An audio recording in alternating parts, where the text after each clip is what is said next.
Hello everyone, आज हम एक ऐसी जबरदस्त इंफॉर्मेशन को डीकोड करने वाले हैं जो लिटरली किसी छुपे हुए खजाने से कम नहीं है। जी हां, हम बात कर रहे हैं हाल ही में आउट हुए एसएससी स्टेनोग्राफर 2026 के नोटिफिकेशन की।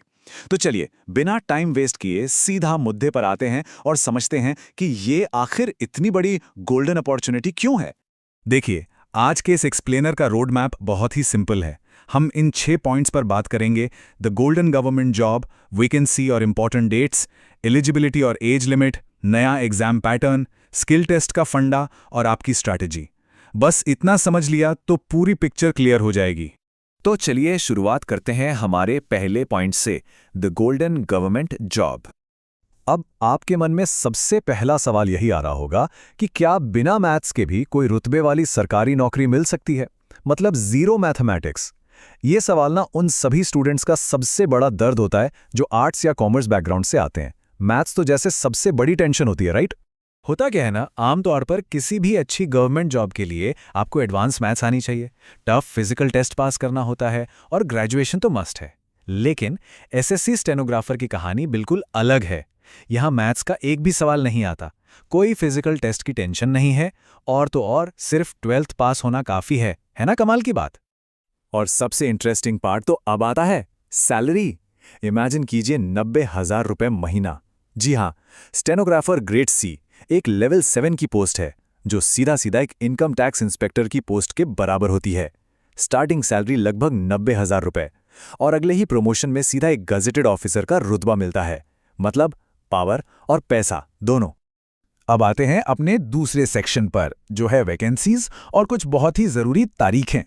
देखिए, नोटिफिकेशन में शुरुआत में जो 731 वैकेंसीज दिख रही हैं ना, उन्हें देखकर बिल्कुल पैनिक मत होइएगा। अगर हम पिछले कुछ सालों का ट्रेंड देखें तो शुरुआत में वैकेंसीज 200 के आसपास ही आती थी, लेकिन फाइनल होते होते वो 1500 से 1700 तक पहुंच जाती थी। तो इस बार भी ये नंबर फाइनल होते होते 1500 से 2000 के बीच जाने की पूरी उम्मीद है। अब जरा टाइमलाइन पर नजर डाल लेते हैं। एप्लीकेशन विंडो 24 अप्रैल से खुल चुकी है और अप्लाई करने की लास्ट डेट 15 मई है।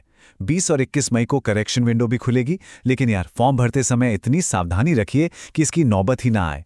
और हाँ, आपका कंप्यूटर बेस्ड एग्जाम जुलाई से अगस्त के बीच होने की टेंटेटिव डेट है, तो टाइम बहुत ज्यादा नहीं है।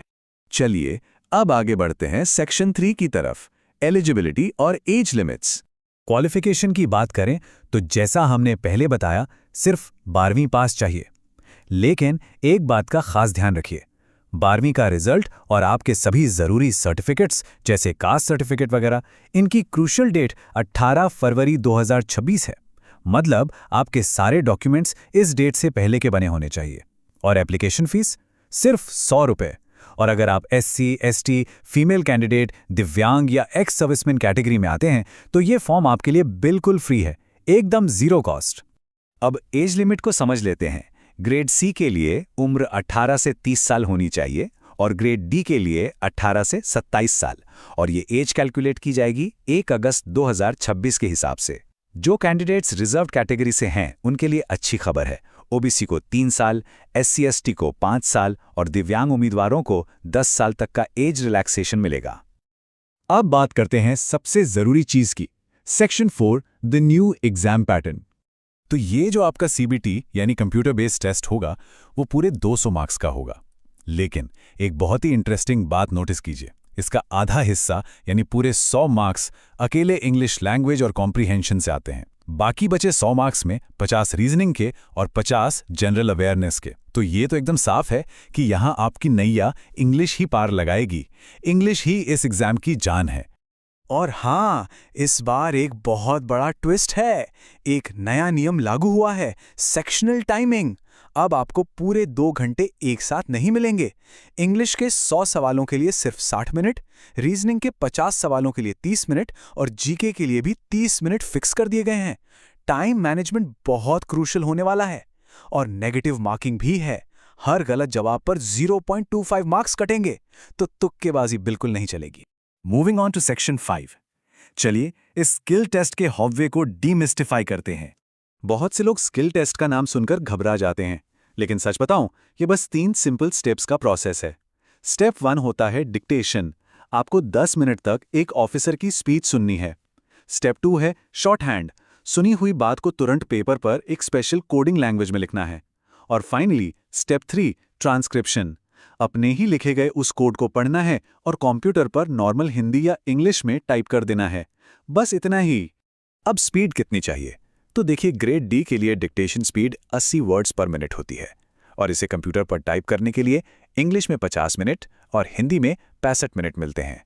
वहीं जो हाई पेइंग ग्रेड सी वाली पोस्ट है, उसके लिए स्पीड 100 वर्ड्स पर मिनट होनी चाहिए और टाइपिंग टाइम मिलता है इंग्लिश में 40 मिनट और हिंदी में 55 मिनट। प्रैक्टिस से ये स्पीड अचीव करना बिल्कुल पॉसिबल है। और फाइनली हमारा आखिरी और सबसे इंपॉर्टेंट सेक्शन, आपकी प्रिपरेशन स्ट्रैटेजी क्या होनी चाहिए। तो देखिए, शॉर्टहैंड एक बिल्कुल नई स्किल है। इसे स्क्रैच से सीखने के लिए आपको 8 से 10 महीने की कंसिस्टेंट प्रैक्टिस चाहिए। आपको अपनी रेगुलर पढ़ाई के साथ बस रोज 2 घंटे इस नई कोडिंग लैंग्वेज को देने होंगे। कैसे सीखेंगे? तो कई सारे ऑनलाइन चैनल्स हैं, जैसे स्टेनो RWA, जो हिंदी और इंग्लिश दोनों में बेहतरीन ट्रेनिंग दे रहे हैं। इसके अलावा साधना बैच जैसे कॉम्प्रिहेंसिव कोर्सेज भी हैं, जो आपको एग्जाम और स्किल टेस्ट दोनों के एकदम स्ट्रक्चर्ड तैयारी करवाते हैं। तो इन सब बातों को समझने के बाद ना, एक बात तो एकदम शीशे की तरह साफ है। एक शानदार सैलरी वाली सरकारी नौकरी के बीच सबसे बड़ी रुकावट कंपटीशन नहीं है, बल्कि ये सिर्फ एक नया कोड, एक नई स्किल सीखने का डिसीजन लेना है। आपके सामने बिना मैथ्स की एक इंस्पेक्टर लेवल की जॉब है। बस सोचना यह है कि क्या ये जबरदस्त सफर आज से शुरू होगा। चॉइस आपकी है,